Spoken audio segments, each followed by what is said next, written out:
upang magpatotoo tungkol sa ilaw, upang sa pamamagitan niya ay sumampalataya ang lahat.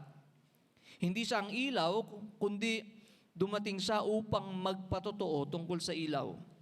Siya ang tunay na ilaw na tumatanglaw sa bawat dumarating sa sanlibutan.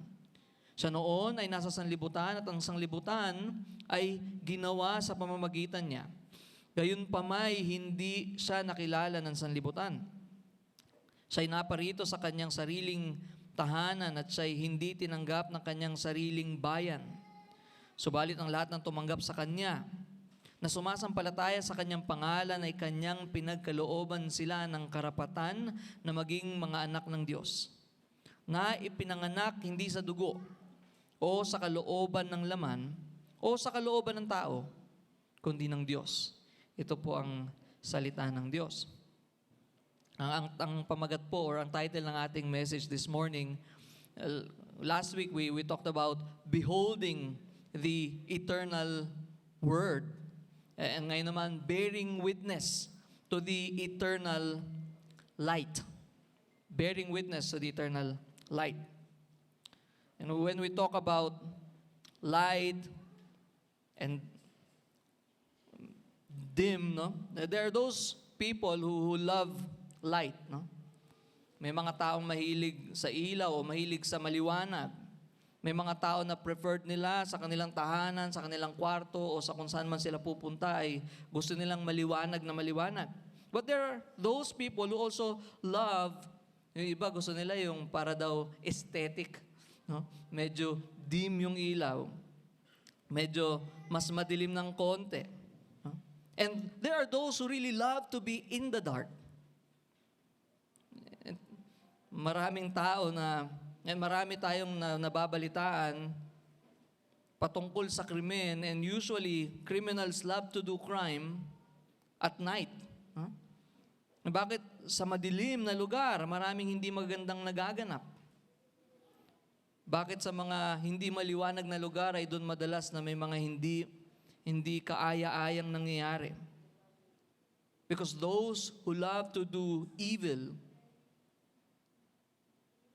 don't want to be exposed in the light. And men love darkness. Hindi lang po yung mga tao ngayon, but men, including us, love darkness and hate the light. Naturally. Because it exposes something that we are not willing to expose. It exposes something that we are not willing to expose. Last week, we ended up with the light that shines. Kung naalala po natin yung ating mensahe. Dito na pala yung TV natin. We ended up with the light that shines in the darkness. The light that cannot be overcome by darkness. Kung naalala po natin. And today, we will learn more, know deeper about that light. 2 weeks ago, hindi po last week, dahil tayo po ay nakidiwang ng anniversary sa ating mga kapatid sa GCF East. 2 weeks ago, we learned that the Word is eternal. Na ang salita ay eternal. Walang hanggan. The Word is distinct from God. Yet the Word is God. Kita natin na yung Word na ito ay siya ay distinct sa Diyos at siya rin mismo ay Diyos.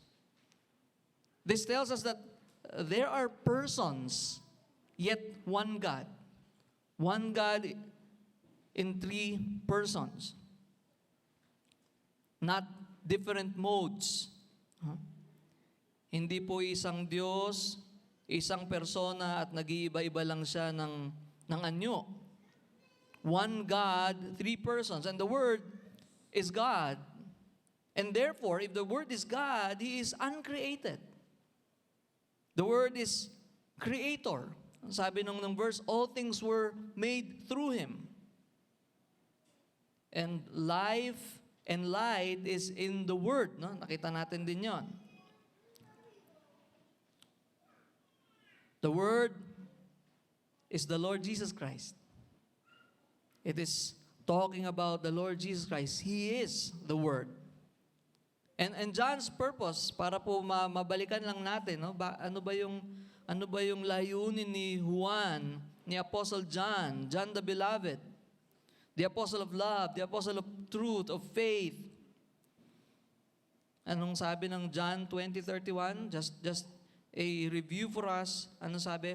These are written so that you may believe that Jesus is the Christ, the Son of God, and that by believing you may have life in His name.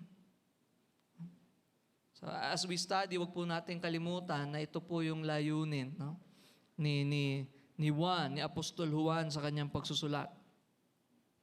Kaya sabi nga natin, napakahalaga na tama ang ating pagkilala sa kung sino ang Panginoong Jesucristo. To miss who He is, eternity is at stake. Diba sabi natin last time? And this great book that we are studying, pwede natin sabihin, this is Apostle John's evangelistic tracts. No? Yung mga churches, meron silang mga tracts na ginagawa so that they can go around, give tracts that contain the gospel. John has his own. At nakikinabang tayo ngayon. Napakayaman nitong kanyang sulat. So, as we study, ito po ang ating mauunawaan at ito po ang ating pag-aaralan sa umagang ito, that Jesus Christ is the true light, revealed through God's witness, rejected by many, received by some, and believed only by those born of God. And before we come to our text, let's go to God in prayer. Father in heaven, marami pong salamat sa umagang ito. Tunay, Panginoon, na kami po ay nagagalak. Kami po ay punong-puno ng pasasalamat sa inyo.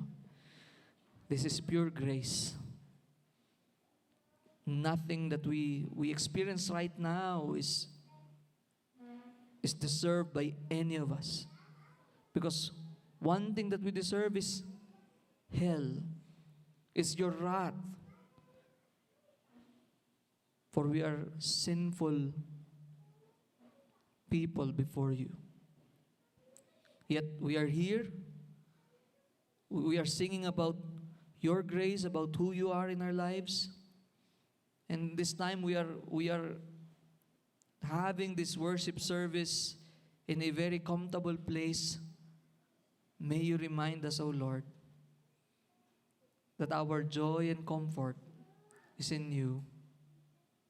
And may we grow in gratitude. For everything is but a bonus, for you are more than enough for us. And Lord, as we study your word, grant us wisdom. Bigyan niyo po kami ng karunungan na kailangan namin. Hindi lang po katalinuhan na mula sa laman, but Lord, we pray that you will help us to have that spiritual understanding. Pierce our hearts, Lord. Do not let us leave our places na hindi nadurog ang aming puso, na nakita ang aming mga kasalanan, ang aming kalalaan at pangangailangan sa inyo. Mangusap po kayo, Panginoon. Ito pong aming panalangin sa pangalan ng aming Panginoon, tagapagligtas na si Jesus. Amen.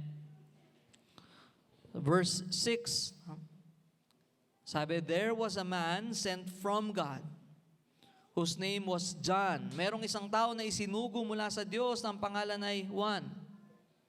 So the first thing that we see here, we see the real witness to the light. Pagkatapos ipakilala ni John, the Apostle John, ang walang hanggang salita, the eternal word, ang walang hanggang salita na walang pinagmulan, walang simula, na sa pasimula pa lamang ay naroroon na, ang salitang kasama ng Diyos, na siya rin mismo ay Diyos, na sa pamamagitan niya inilikha ang lahat ng nilikha. Ngayon naman po, nagpalit siya ng paksa. Nagpalit siya ng subject. From the God who was there in the beginning, outside creation, from the uncreated, the pre-existent, the self-existent, since life is in him, now to a man, a mere man, that was sent from God. John shows us the great contrast of the Word, that is God, and the man that was sent from God. Nakita natin kung sino yung nagsugo at kung sino yung isinugo. The one who sends and the one who was sent. Padala ng Diyos. No? Hindi hulog ng langit. Hindi rin hinulog ng langit. Kundi ito'y nagpapakita na siya po ay merong tungkuling mula sa Diyos. Sent from God. Siya ay lingkod ng Diyos. At malinaw na siya ay mula sa Diyos. And this man is John, whose name means the gift of God. Si Juan, hindi po yung writer, no? Madalas po ay na-encounter itong pagkakalito na sa unang pagbasa. Is he talking about himself? No? But hindi po yung author ng gospel na ito, yung tinutukoy ritong John. And whenever the name John is mentioned in this gospel, it is never John the Beloved. Never the one who wrote it. Hindi si Apostle John. Hindi ang sarili niyang tinutukoy niya. It is always referring to John the Baptist. So John the Baptist, hindi po denomination. We know him as the one who baptizes, the forerunner of Christ, the best man of the bridegroom. With the start of his ministry, the long 400 years of divine silence ended. The 400 years of silence, the intertestamental period, a period without new revelation, ushering in the transition from the Old Testament to the New Testament era. So pagsimula po ng ministry ni John, ito po yung pagtatapos naman ng silent years na yun. And him being the forerunner of Christ, ibig sabihin siya yung tagapagpauna. Siya yung tagapaghanda ng daan para sa Mesiyas, para sa Kristo. Siya yung ipinangakong mensahero ng Diyos na isusugo niya bago ang Panginoon. Ito pong taong ito, siya po yung pinanganak sa panahong matanda na yung kanyang mga magulang.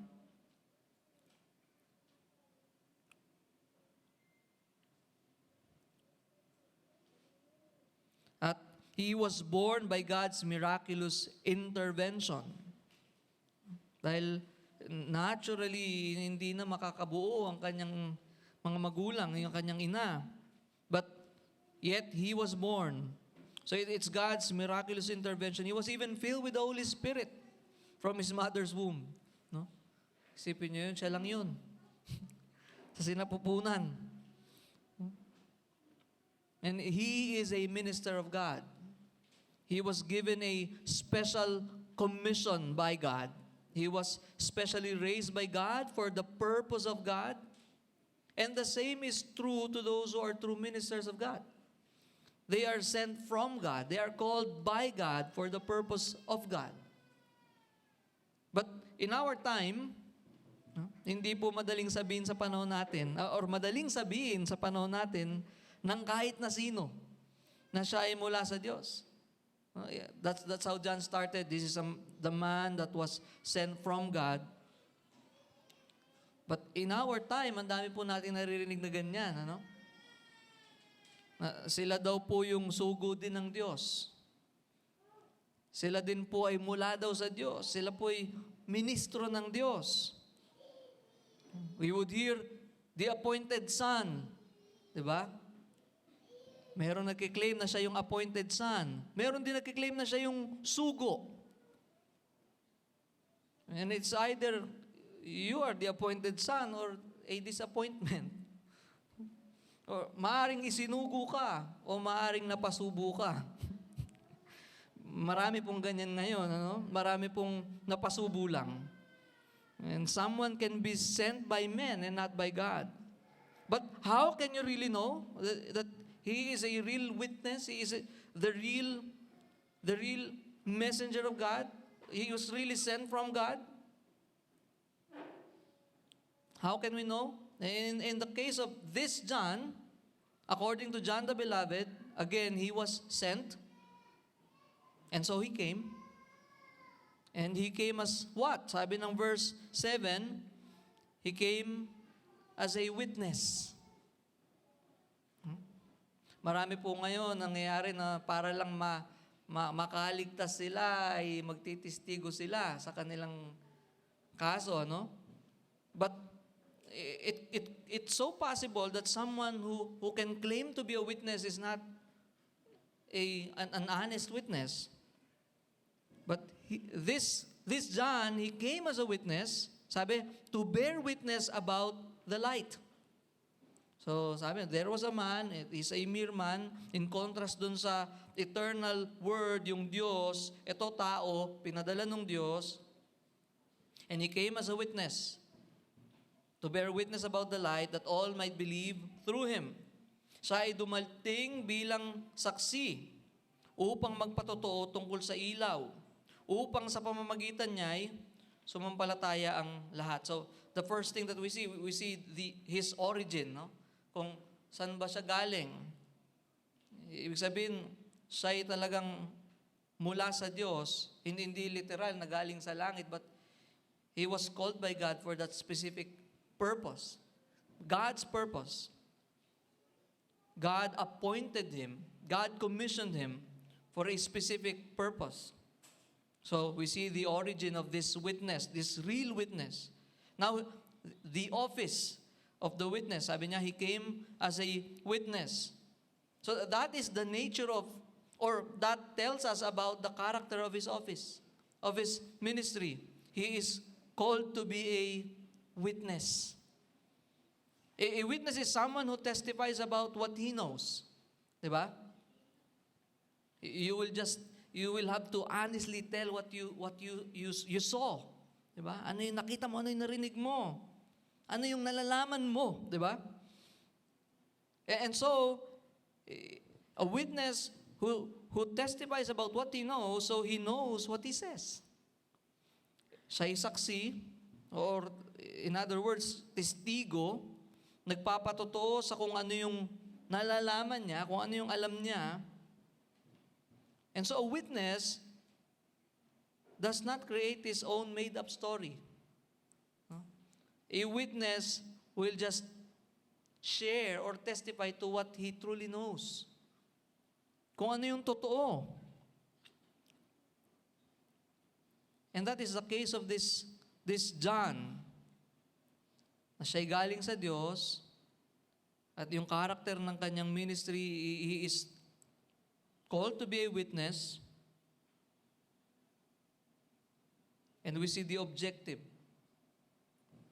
Yung kasunod na verse, sabi, yung kasunod na phrase, to bear witness about the light.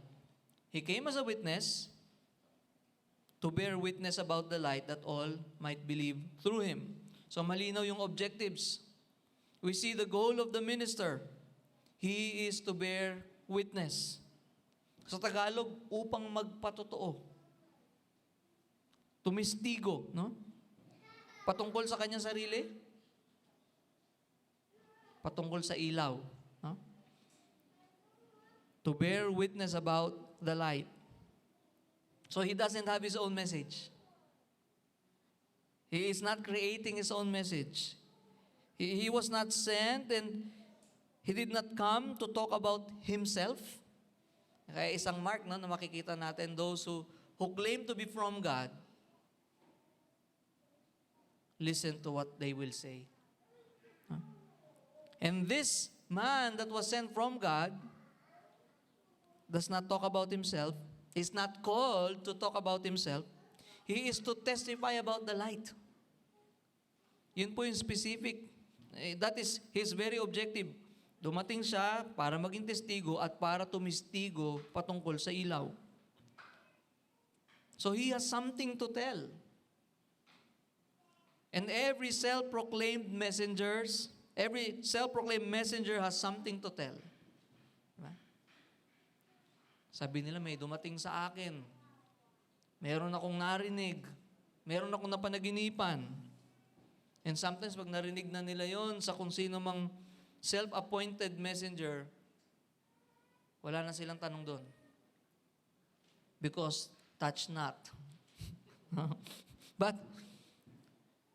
every self-proclaimed messenger has something to tell, but the mark of this man is that his message is not about himself. He will not point people to himself. Hindi niya ituturo yung mga tao sa kanyang sarili. But his testimony is all about the light. Eh bakit hindi pa tungkol sa kanya? Total, marami naman ang sumama sa kanya. Marami ng mga tao na naging tagasunod niya. Bakit ang ipapatotoo niya ay patungkol sa ilaw? Dahil may mas mabigat siyang layunin. Tulad ng writer ng book, sabi ko kanina, how we started, ang linaw nung purpose ni John the Beloved, kung bakit niya sinulat yung book, ganun din yung purpose nitong witness. Anong sabi nung phrase? That all might believe through Him. Upang, nang sa gayon, di ba? That all might believe through Him. Upang sa pamamagitan niya, ay sumampalataya ang lahat. So that's the purpose. That is the goal. Yun yung layunin. Yun yung aim. The objective of the ministry of this man is that all might believe. Manampalataya. Hindi sa kanya, kundi sa pinapatotoo niya. At ang pananampalatayanan ng tao, yung kanyang pinapatotohanan. So men become believers when they receive the testimony of God's witness. Di ba?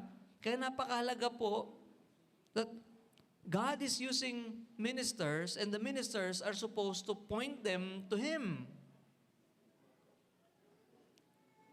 Because men become believers, men believe and they become believers through the testimony that they receive.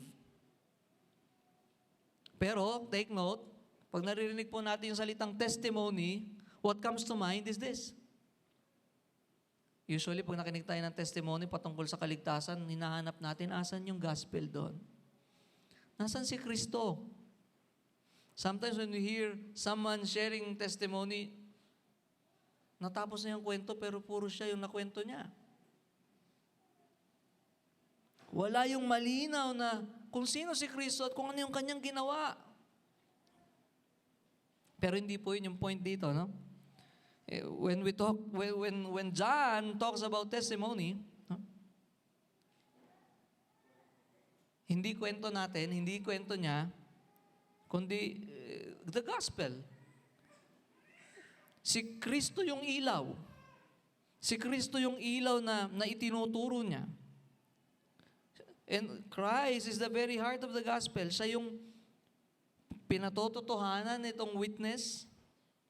And sabi, that all might believe through Him, not to Him. So God uses His ministers, and it is a privilege that people will believe through the ministers. That is God's chosen means.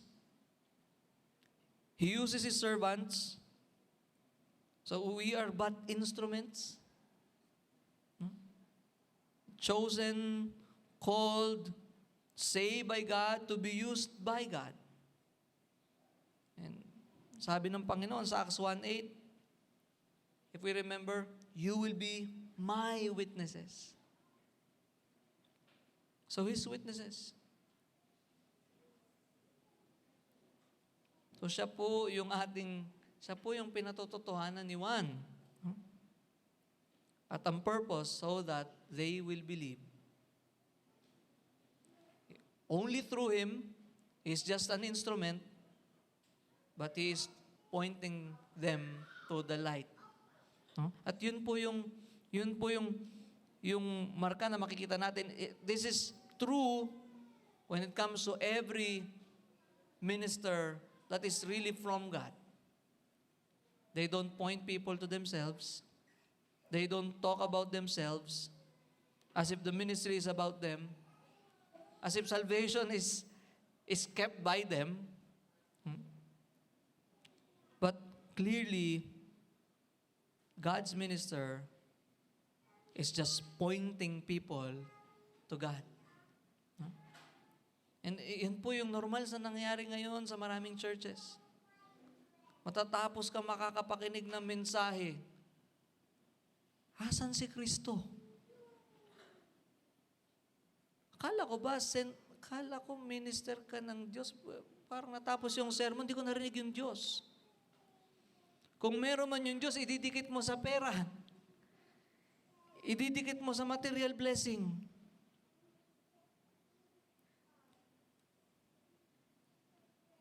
Kung meron mang Kristo, isiningit lang si Kristo. But this minister that was sent from God, napaka-clear ng kanyang office. Napaka-clear, malinaw.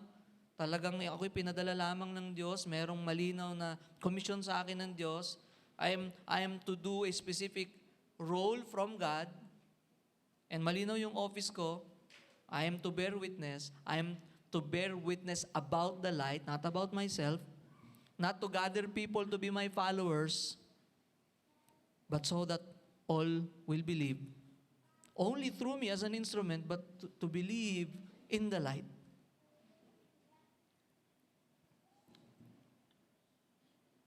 And this John is that kind of a minister.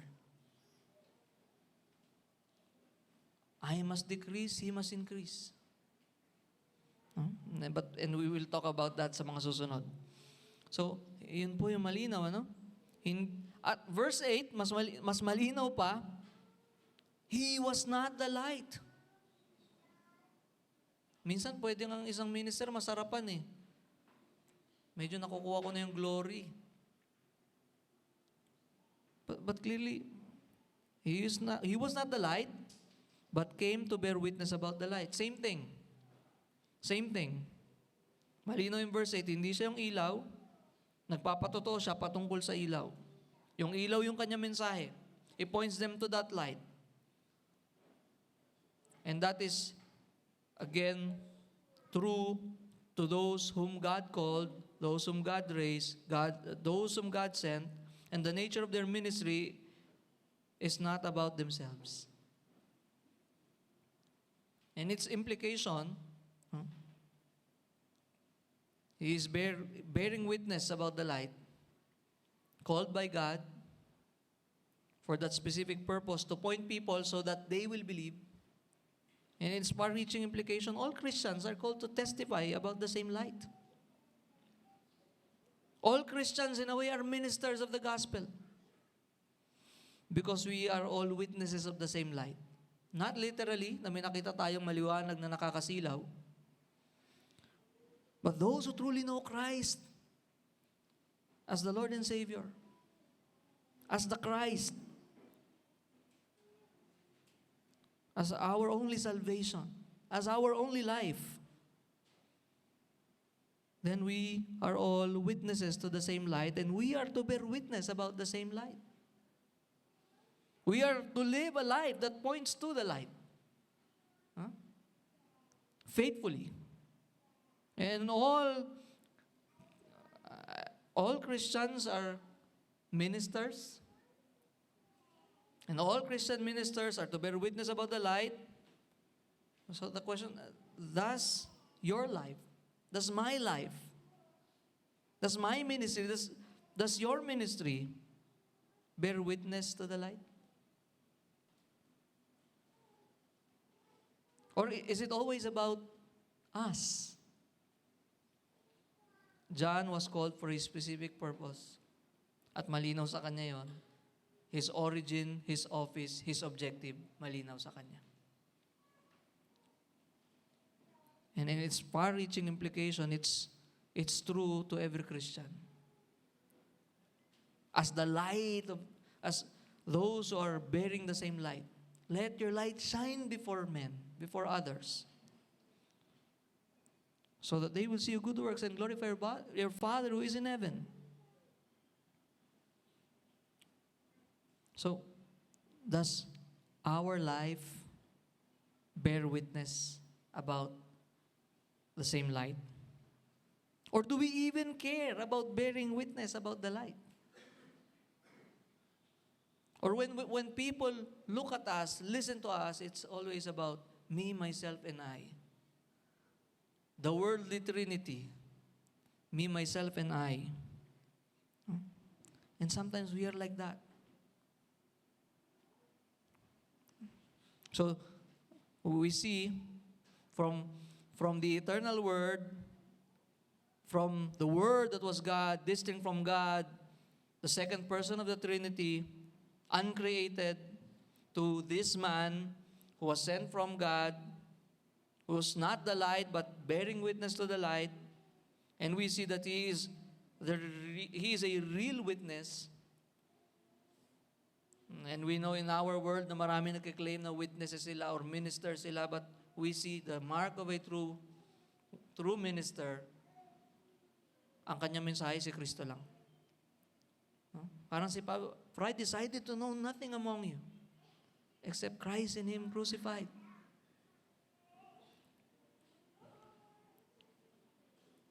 Now, from the real witness to the light to the real light.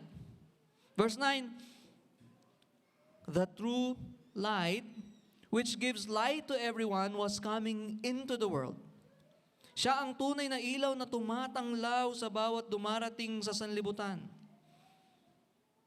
So from the witness to the light to the true light. Or our second point, the real light. The true light. Siya, yung tunay. Not just merely a light, but the true light. Why is it important? Baka pwede naman sabihin na lang light in general. Why is it important to distinguish that John is talking about the true light?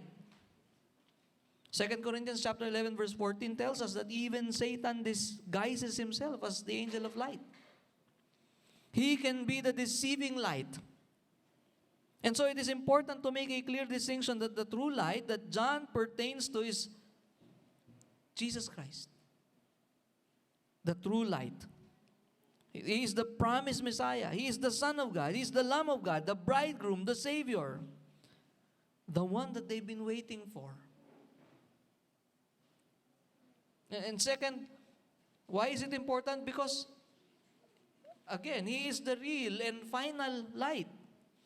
In the Old Testament, God revealed His truth through symbols, rituals, shadows, sacrifices, ceremonies, tabernacle. These were real, but they were incomplete. They cannot save. They point forward to something greater. And Jesus is that greater reality. He is not a shadow or a preview, but He is the full and final revelation of God. That's why in the last days, God speaks through His Son. No? Kapag may lumapit sa atin, may narinig ako, mensahe ng Diyos, hindi natin kailangan yon. Because the full and final revelation of God is in this light. No? What was dim, no? Talking about the Old Testament, what was dim and partial before is now clear and complete in Christ. He's no longer the shadow. He is the body. He's the fulfillment. And third, because His light is not borrowed. Hindi hiniram yung kanyang ilaw. Hindi lang reflection. Tayo, in a way, we are just reflecting the light. We are to reflect the light of Christ. But His light is not borrowed. It comes from Him. It is from Him. It is from Himself. So again, some lights only reflect light. Minsan nakala natin may ilaw doon, yung pala reflection lang ng ilaw na sa iba nang gagaling. The same thing like the moon reflecting the sun. Even the greatest servants of God only reflect God's truth. They do not produce it.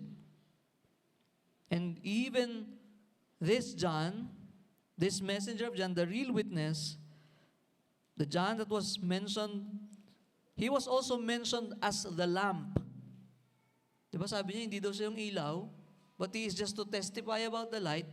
Pero pagdating sa John 5:35, he was mentioned as the lamp that was burning and shining. But take note, although he was mentioned as shining, but the word that was used for him means the picture is a portable lamp.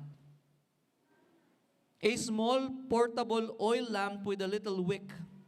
So, John was that kind of light.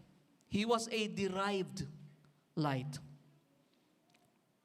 And in our verse 8, John 1:8, when it says Jesus is the light, the word talks about an essential light, from which we get the word photography or photosynthesis. So whenever we encounter the pho, that's from the Greek word light, Jesus is the essential light.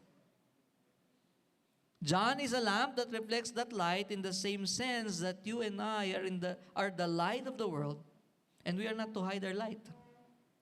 But Christ's light is His own. It is not received from another source. He shines because He is God, possessing eternal and underived glory. Kaya napakahalaga na malinaw na He is the true light. And sometimes those who are just to reflect the light, to bear witness to the light, minsan, we are taking the credit. Sometimes we want to be on the spotlight. But this true light doesn't borrow. Hindi siya nakikiambon sa atin ng mga ating ginagawa.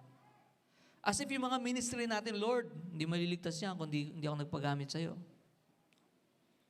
Lord, kung di ako nagpapagal, siguro wala na yung church mo.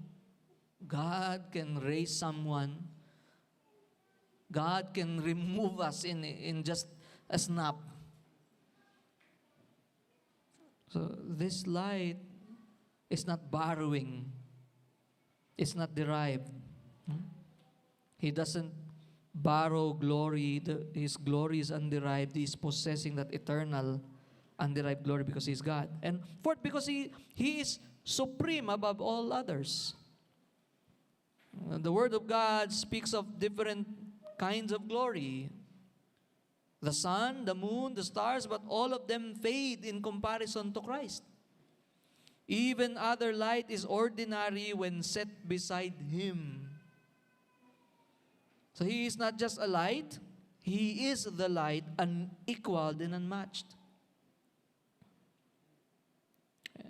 And then lastly, John reminds us that every person does have a kind of light by nature, a basic awareness through reason and conscience, but that natural light is not enough to save. Only Christ, the true light, can fully reveal God and bring us out of darkness into light. Meron pong sinabi si J.C. Ryle sa kanyang book na Expository Thoughts on the Gospel of John. Tinagalog ko po. Ito po yung sabi niya. Si Kristo ay para sa kaluluwa ng tao kung ano ang araw para sa mundo. Siya ang sentro at pinagmumulan ng lahat ng espiritual na liwanag. Liwanag na nagbibigay ng buhay, init, lakas, paglago, kagandahan at pagpapala sa ating kaluluwa. Tulad ng araw, si Kristo ay nagniningning para sa lahat. Mataas man o mababa, mayaman man o mahirap, Hudyo man o Hintil, wala siyang pinipili, malaya siyang ibinibigay sa lahat ang ilaw. Lahat ay maaaring tumingin sa Kanya at tumanggap ng buhay at kagalingan mula sa Kanyang liwanag.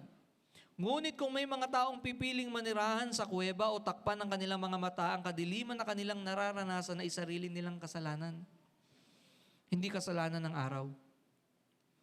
Gayon din sa espiritual na katotohanan, kung maraming tao ang mas pinipili ang kadiliman kaysa sa liwanag, ang problema ay hindi kay Kristo. Sometimes, because we understood election, we tend to, Lord, kaya hindi naliligtas yan, hindi mo kasi, God chooses and God saves, but clearly, hindi yun rason para sisihin natin sa Kanya because it is the depravity of man.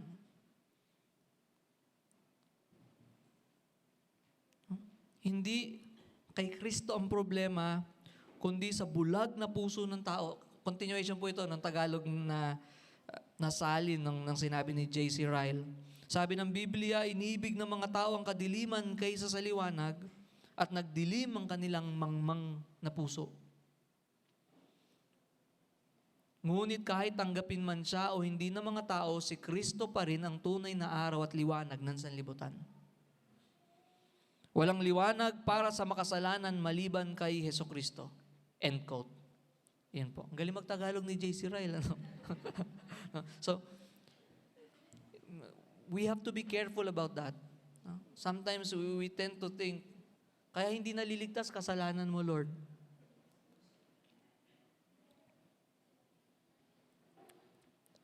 Kung siya nga ang tunay na liwanag, it tells us, hindi lang siya sumulpot somewhere o sa kalagitnaan ng history. Verse 10 tells us, sabi ng verse 10, He was in the world, and the world was made through Him, yet the world did not know Him. Now we see from the real witness to the light, and we saw the real light, that's the Lord Jesus Christ. Now we see the rejection of the light. He was in the world, and the world was made through Him, yet the world did not know Him. Siya noon ay nasa sanlibutan, at ang sanlibutan ay ginawa sa pamamagitan niya, gayon may hindi siya nakilala ng sanlibutan. And verse 11, He came to His own, and His own people did not receive Him. Siya'y naparito sa kanyang sariling tahanan at siya hindi tinanggap ng kanyang sariling bayan. So malinaw, bago pa man siya isilang ni Maria, bago pa siya dumating at naging nagkatawang tao, He was present in the world, but invisibly. He was there in the days of Noah. Pinahahayag niya ang kanyang sarili sa pamamagitan ng kanyang mga gawa at sa pagkilos niya sa kanyang mga nilikha. And so, kung ganun pala na noon pa man ay naroon na siya, and the world was made through Him,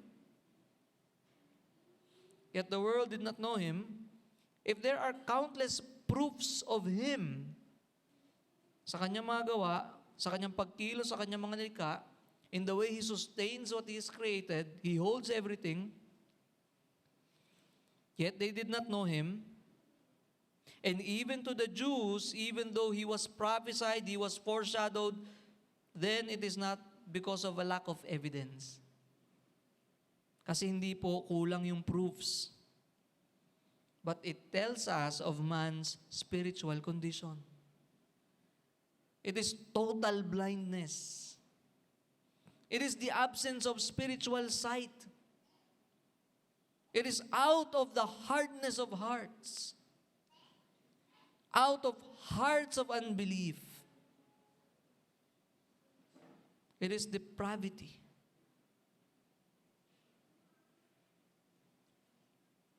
To know that there are countless proofs. Kaya hindi ulit natin isisisi sa Diyos. But it is because of our spiritual condition. Kaya kapag kumilos ang Diyos para buksan ang iyong mata, hindi dahil dapat lang, Lord. Biyaya yon, and it is divine prerogative. It is grace.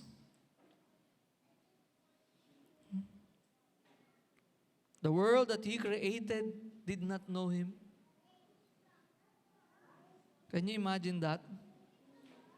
Someone would go into your house, open the refrigerator, kakainin na lahat ng gusto. Tapos nung dumating ka, sino po kayo? Ikaw patatanungin na parang ikaw yung bisita. they refuse. No? They did not recognize Him. Ang sabi, the world did not know Him. They refused to acknowledge Him. Pero hindi pa doon natapos. Verse 11, He came to His own, and His own people did not receive Him. Naparito siya sa kanyang sariling bayan, hindi siya tinanggap ng kanyang sariling bayan. So hindi lang sa hindi siya kinilala, and now more specific in this verse, by His own people, the Jews, He came to them, at hindi lang sa hindi siya nakilala, hindi siya tinanggap. Hindi siya tinanggap. He was rejected. Alam natin yung nangyari. They even sought to kill Him. And they even really ended up crucifying Him. We see that they rejected the light. That's how blind they were. At huwag tayong magkakamaling isipin, ang lala naman nila. Kung ako yung nandun, di ko gagawin yun. Baka pinagtanggol ko si Lord. We will do the same. So that's how blind they were. Kapag madilim, can you imagine, kapag madilim at nagkailaw, hindi maaring hindi mo mapansin yon. Di ba? Kapag sobrang pag-brown out, tapos ang tagal-tagal mo na naghihintay, kapag konting may nag-spark, akala mo, uy, babalik na ba? Pero kung kahit andun ang ilaw sa kalagitnaan nila, ay hindi pa rin nila nakita, ito'y pagpapakita ng kanilang natural na kasamaan. Ang kanilang spiritual na kondisyon. That is the nature of the sinfulness of man. They don't recognize the light. They don't want the light that exposes them. They try to extinguish the light. Can you imagine that? The light, the real light was in their midst, yet they don't recognize Him. Hindi lang sa they don't recognize, they reject Him. And that can happen to us. That's happening in so many ways when we are already present, hearing Christ preached, hearing people testifying about how Christ saved them. We are even identified with people who are already worshiping, talking about the grace of God, yet wala lang sa atin yun. That can happen to us. Huh? Na para bang hindi pa rin nare-recognize na totoo ba yung sinasabi nila? At sometimes it is already so evident to us, kilala kong taong to. Pero nakilala niya yung sinasabi niyang Kristo, nakita ko talaga yung pagbabago. Still, I don't want to know His Christ. I don't want His Christ. That Christ will expose my sins, and I love my sins. So, they don't recognize the light. They don't want the light that exposes them. They try to extinguish the light. But there is another group of people. While there are natural rejectors of the light, those who did not receive the light, those who did not know the light, and the other group of people are those who receive Him. Sabi ng verse 12, yung cambio, but to all who did receive Him, who believe in His name, He gave the right to become children of God. Subalit ang lahat ng tumanggap sa Kanya, na sumasampalataya sa Kanyang pangalan ay Kanyang pinagkalooban sila ng karapatan na maging anak ng Diyos. So there are some who reject, there are those, actually mas marami, those who rejected the light, and there are those who received the light. Few. Those who received are those who also believed in His name. So there are those who received the testimony about this light. And what was given to those who receive Him? To those who believe Him? Those who believe His name? Meaning those who received and believed the claim about the eternal Word. No? You can just be so polite and hospitable to welcome someone kahit na hindi ko alam kung sino siya. But when we talk about receiving Him and believing in His name, believing about who He truly is. about who this light is, about who this eternal word is. They were given the right to become children of God. Mga anak ng Diyos. Mga kabilang sa pamilya ng Diyos. Hindi lang tinanggap, o sige, tatanggapin kita, isa ka na sa mga alipin ko. Pero doon ka lang sa malayo,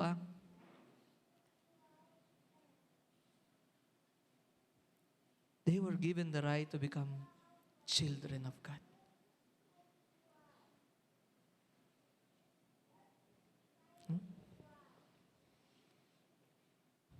And one thing that we will see here, if only those who believe and receive this light, His name, are the ones who were given the right,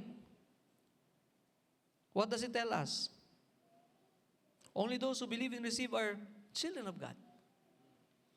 And those who are rejectors, although part of creation, kasi sinabi naman na yung same light, same word, created everything, all things were created through Him, kasama yung mga rejectors. Can you imagine that?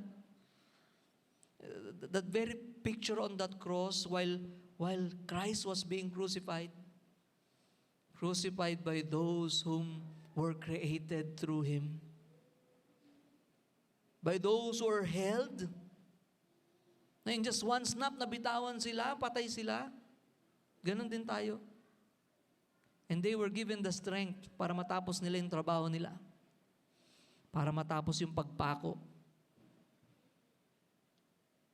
The same breath that they breathed to mock the one who created them.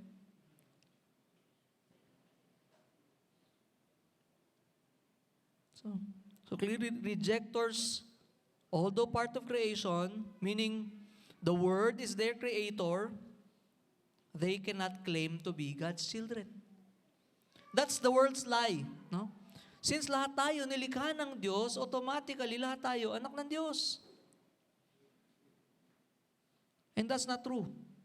Bakit sasabihin ni Juan na bibigyan lang ng karapatan yung mga tatanggap kung lahat pala automatically anak? So it clearly tells us there are only two groups of people. Those who belong to the family of God and those who are enemies of God. Those who are rejectors of God.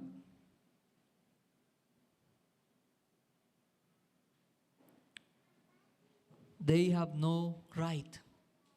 And clearly, they were given the right. Right? So it is given. Not demanded. Not because they earned it. It was granted. And in our generation na kung saan lahat na lang ay entitled, in our generation na lahat na lang ipaglalaban natin, this is the best right that we receive. That if it is so important, hindi ko naman sinasabi na lahat na lang yung bahay mo, ipamigay mo. Pero if it is so valuable to you that you were given the right to become a child of God, there would be so many times na hayaan mo na lang na yung mga tao would mock you. Yung mga tao would laugh at you. You will not fight for your entitlement because sobra-sobrang ginawa sa akin ng Panginoon that I never deserved. But sometimes we are always fighting about what we think is our right, forgetting that what we deserve is one thing, maging panggatong. And sometimes madali na malimutan ng Christian yun eh. No? While singing about amazing grace.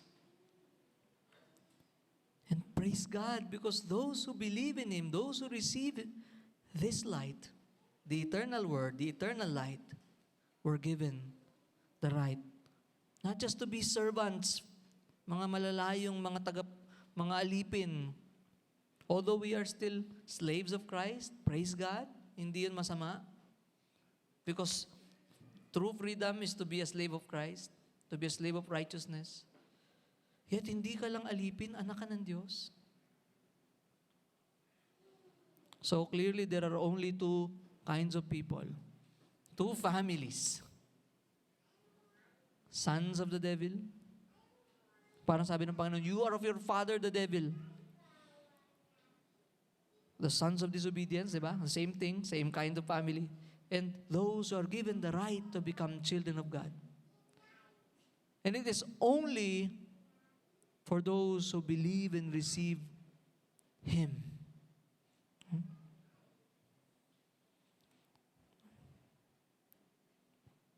Mga tumanggap sa Kanya. So, and this very language na pag-ingatan natin kasi it is so common in our time na gamitin yung sa Tagalog kasi receive, edi tumanggap. Kaya pagdating sa salvation, ang common na ginagamit, gusto mo maligtas, tanggapin mo lang siya sa puso mo. There's no clear message about repentance and faith. There's no clear message about what Christ has done and who He is. Kaya yun ang nalalaman ng maraming testimony in this time.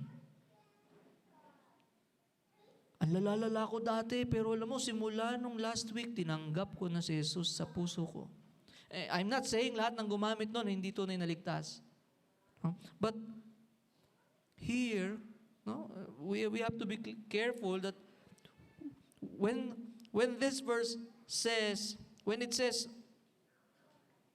those who receive, it's not as if Jesus is begging and knocking, na parang nag-send ng friend request, it's up to you kung i-reject mo o tatanggapin mo. But those who receive Him are those who believe in Him. Kung sino talaga siya.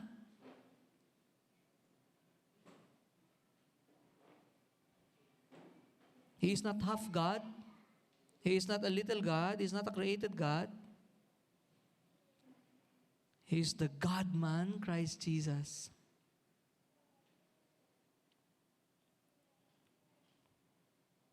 So, now, these receivers were given that right. And now the question is, if I'm one of those who receive Him and believe in Him, what is my difference? What's different about me dun sa mga taong nag-reject?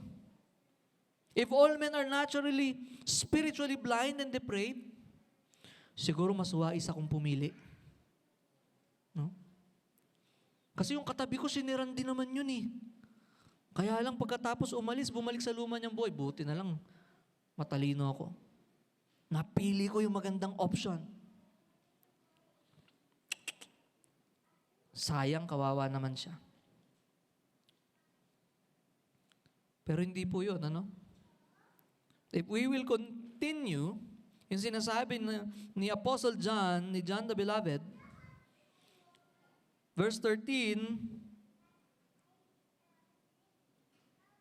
anong sabi ng verse 13? Yung mga tumanggap at nanampalataya sa Kanyang pangalan, yung mga binigyan ng karapatang maging anak ng Diyos, who were born not of blood, nor of the will of the flesh, nor of the will of man, but of God.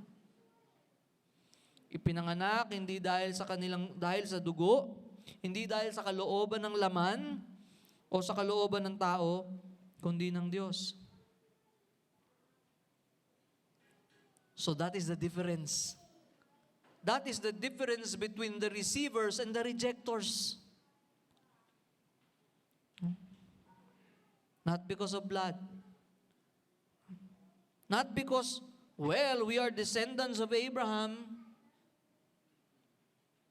Or even to us, hindi po nakakabigay ng kasiguraduhan kapag ka ikaw ay galing sa Kristiyanong pamilya. Hindi po yun namamana. Diabetes namamana.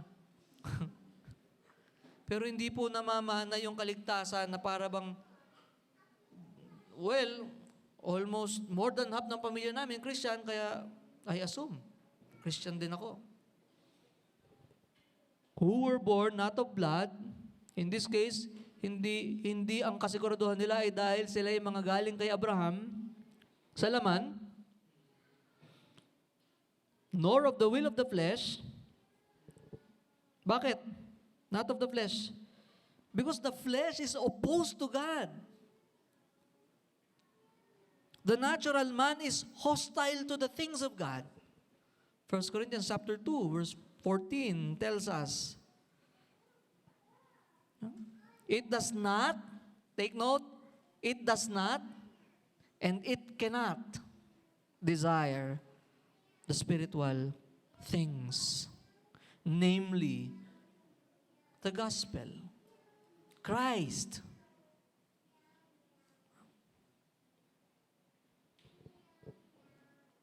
Not the will of man. So it is also confronting the lie of decisionism. No? Dahil sa pagdidesisyon natin, yes, hindi po natin sinasabing walang desisyon ginawa ang isang tao para siya maging Kristiyano. No? But, just like watching a movie, usually ang nakikita natin yung finished product, hindi natin nakita yung editors na nagpuyat, kung paano inedit, paano naghirap sila sa pagsushoot, kung paano lahat ng mga crew. Pero sasabihin lang natin, ang galing ng bida. And sometimes in our salvation, akala natin tayo yung bida. But John is telling us, not of the will of man. Not of blood, not of flesh, not of the will of man. Not our own will. Kaya itigil na natin, pinaglalaban natin dahil yan sa free will ko. Because our will, when we were dead in our trespasses and sins, our will is to freely, joyfully choose sin. That's our kind of freedom during that time. But actually, that's still bondage. So anong pagkakaiba? Hindi sa dugo, hindi sa laman, hindi kalooban ng tao, kundi ng Diyos. But of God. It is the will of God. Emphasis added, it is the decided will of God. It is God's choice. It is God's decision. It is God's initiative. It is God's execution. It is God's accomplishment. The sovereign God, who has the only true free will to save even the natural rejectors. And we all are. Naturally, if we will be honest, lahat tayo dito, hindi tayo pinanganak na lang na gustong-gusto natin ng Diyos. But it is because of that mercy and grace of God. It is because of that love of God. It is because of His sovereign act to save. Hindi siya nagmakaawa sa'yo. Ba't siya magmamakaawa sa patay? He is not waiting kasi alam niyang wala siyang hihintayin. But it is the decided will of God to save those whom He wills. And so, when we decided to receive and believe Christ, we did not receive and believe Him, if I can borrow the words, screaming and kicking against the will of God. When we understood the beauty of the gospel, when we understood the beauty of Christ, the glory of Christ, and the sinfulness in us, we saw how desperate we are. And it is only because it is the will of God we were born. Those who were born, ipinanganak. So it is talking about born again, regeneration. Kaya ka tumanggap at nanampalataya sa ilaw, si Kristo. Ito'y dahil dun sa behind the scenes na hindi mo nakikita, kaya madalas na kiniklaim mong ikaw yon, it is God's working. Because you were born. Because you were born. Hindi, and so, after that, you were born. Ano yung difference? The difference is if you think that it is your decision that made you alive, then it is your will. But John is so clear, not of the will of man. But it is the will of God that brought you forth. And it is not apart from Christ. As some would assume, do you mean we can be saved apart from Christ? It's not. Because we tend to forget that salvation is the triune work. As if magkakalaban sa atin ang Trinidad, ang banal na Trinidad. And so when the Spirit opens our eyes so that we will see the glory of Christ, hindi sila nagko-compete doon. When the Father drew us to Christ, hindi po sila nagsasabi, ba't naman inunahan mo ko? Tayo lang po yung ganun. No? But it is the triune work of God that saved us. So, if we are born again, regenerated by the work of the Spirit so that we can see the beauty of the gospel, respond to it by faith and repentance and faith, those whom God the Father elected, dapat pasalamatan natin na ating kaligtasan sobrang tiyak dahil ito ay triune work. So, those who are natural rejectors, the only reason, the only difference, it is the grace of God. Not because, siguro mas mabait ako ng konti. Doon sa 99.9%, ako yung natitira. Hindi tayo germs. No? So, but this does not negate the importance of repentance and faith. Yun po yung madalas na. So ang ibig sabihin mo ba, since it is not the will of man, hindi decision ko, ito'y decision ng Diyos, it is the will of God that I was born again, kaya ako nag-receive at nag-believe sa Kanyang pangalan, then, I think it's contradicting. But it does not. It does not contradict the necessity to believe.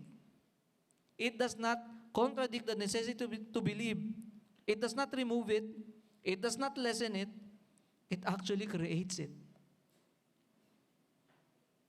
It produces genuine reception of Christ in repentance and faith. Kaya dapat ipagpasalamat natin sa Diyos yun. Huwag natin kunin yung trabaho ng banal na Trinidad sa pagliligtas. Dahil ang bunga nun, false converts. But praise God, if you are here genuinely seeing how sinful you are and in need of the grace of God, if you genuinely see, salamat Diyos, pinakita mo sa akin yung tunay na liwanag, it is because it is the will of God. Kaya walang matitirang pagmamayabang. So, in short, in our study, we see the witness is God-sent. And so if it is God-sent, it is God-centered. No? Hindi puro na lang testimony patungkol sa sarili. We see the light is Christ alone. He is the true light. Only His light will bring us out of the darkness. And rejection flows from human depravity. We don't blame the light. It is our depravity. And reception, receiving the light, flows from divine initiative, namely regeneration. Faith is necessary, but regeneration is decisive. Believers are both recipients and witnesses of the light. Kung naintindihan natin yon, salamat sa Diyos, gumamit siya ng kanyang mensahero na dinala sa akin yung kanyang mensahe, na hindi ako itinuro sa kanya, kundi sa Panginoon. At kung alam ko pala na in my natural state, I will be one of those rejectors, yet I am here, then it should humble me. It should all the more cause me to worship Him, thank Him, live for Him, and be one of the bearers of the same light. So we see John's ministry. He is also a recipient of the true light. He was sent from God. He was called by God to bear witness about the light. And the aim is so that people will believe through Him, not to Him. And as recipients of the same light, tayo rin po yun, bearers of the same light, tagapagdala, born again, pinanganak, hindi dahil sa ating sarili, kundi dahil sa kalooban ng Diyos, then we are called to a life that proclaims Christ as the light of the world. We are not to point people to ourselves so that He will shine in and through us. He must be our message. As those who receive Him, as those who are given the right, as sons and daughters of God, as those who are born of God by the will of God, it is also His will that we proclaim the eternal Word and the eternal light. Talking about the same person, Jesus Christ. Why? We know how dark this world is. Aren't we tired? Aren't we tired? Minsan di na natin kailangan lumabas, makikita natin sa ating sarili lang kung gaano kadilim.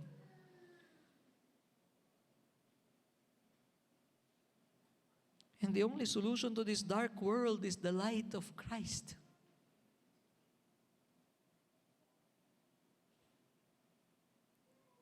And so let's not create another light. At tayo rin mismo, if we have found the true light now, do not settle for fake lights.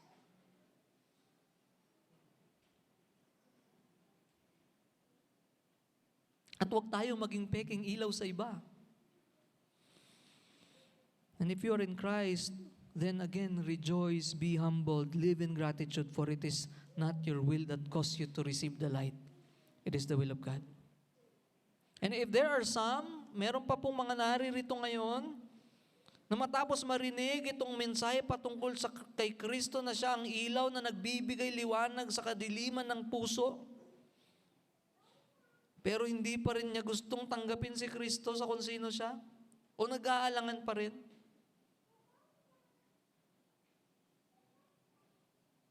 Jesus is God. He is Lord. He is Savior. And He is the only true light that will save you from darkness.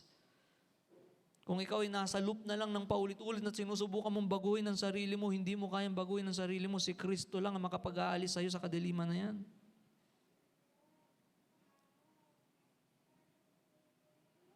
And even Christians can still fall into the same trap. Yes, thank you for saving me, justifying me. Now it's my turn. It's still Him.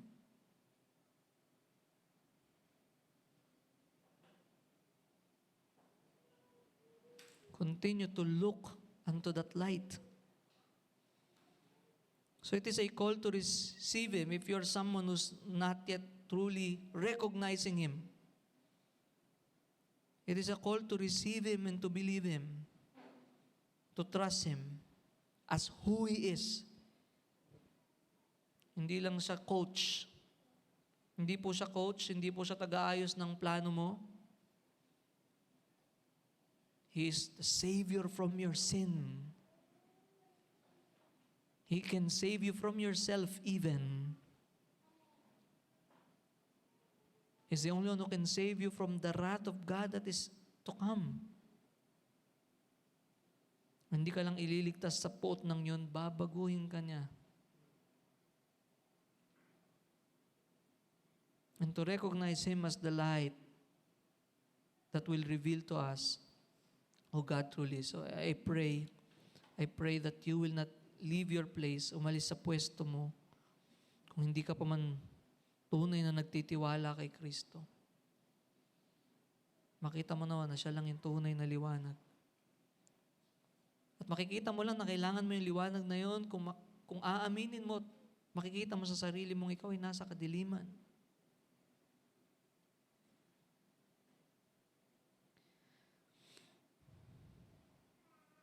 He is the only Lord and Savior. He is the only solution to this darkened heart. And I pray that the Lord will work in you. To those who are in Christ, live continually bearing the light, pointing people to the light. Let's pray. Father in heaven, marami pong salamat sa inyong mensahe sa amin. Salamat po, Panginoon, that you have reminded us even through the life of John, that even though we are surrounded and we are tired of watching those who are claiming to be sent from you, yet they dishonor you. Yet they use your name for their own benefits. To all the more trigger the darkened hearts. But thank you, Lord, that you are the one who sends ministers to point people to you. And thank you, Lord, for we have no other message but Christ as the light. And thank you that even though we know that we can be and we used to be in that category of rejectors, thank you for saving us. Thank you for making us realize that behind the scenes it was you. Humble us continually, O Lord. Renew that joy in our hearts, realizing again and again how amazing your grace is for us. And may you use us as bearers of the same light, pointing people not to us, but to the true light, Jesus Christ. This is our prayer in His name. Amen.